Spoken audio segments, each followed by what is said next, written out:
Good afternoon. I think we saw once again the deep concern that the international community has over the situation in Syria and the determination to act to try to bring an end to the killing and terrible abuses that is ongoing. We will have a concerted effort over the next days to reach agreement in the Security Council to put forth a resolution that sends a message to President Assad and his regime.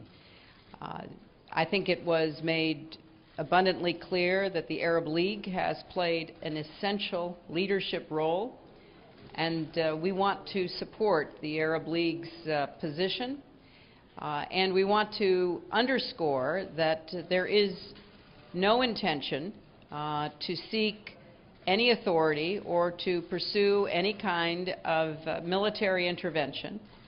This is a crisis that should be resolved peacefully.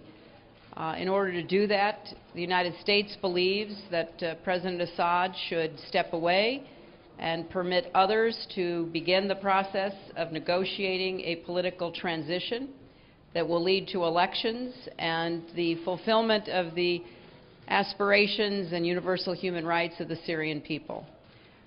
So I am pleased at the statements that were made, and even those who have some concerns said today that they understand the need to act and that we do have to support what the Arab League has worked so hard to achieve. I think that's the right position, and now the hard work about how to translate that into a resolution goes forward. I'll take two questions. Secretary, if the Russians go ahead and move on, what options does the United States? You know what? We're going to be just working over the next 2 days very diligently to follow up on this extraordinary Security Council session, and I'm not prepared to anticipate what is going to be the outcome. If I could try and follow up on that, I think you left no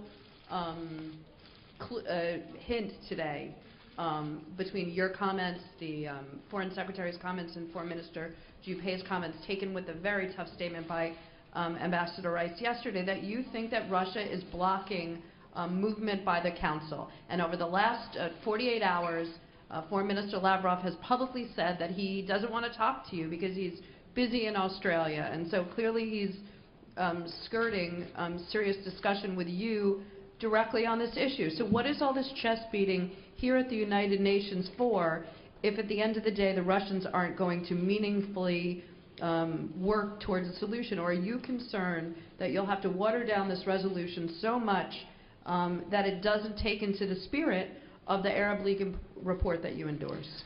Well, first, Elise, I am going to be speaking with Sergei Lavrov. He is traveling in Australia. I've actually traveled in Australia. It is sometimes difficult to make connections. I don't think anyone should read anything into that.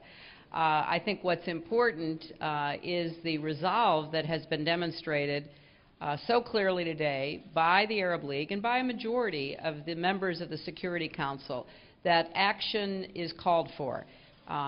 There was a repeating of the chronology, starting with the presidential statement back in August, and the numbers of deaths continued to rise.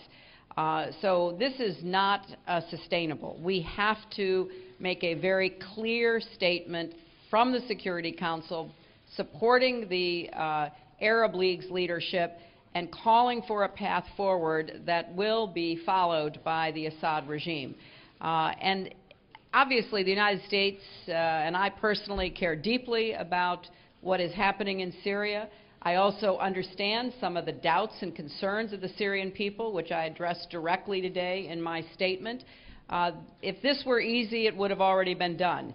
There are a lot of issues and concerns that have to be addressed. But at the end of the day, every member of that Security Council has a choice to make. If you do not choose to try to stand on the side of the Syrian people, then you are standing on the side of the continuing killing and abuses that are carried out every single day. I know what side we're on. I know what side the majority of the council is on, and we will work until we can, find a way to usefully support the Arab League's initiative, send a clear message to the Assad regime and the people of Syria, and then work toward a peaceful resolution of this terrible conflict. Thank you.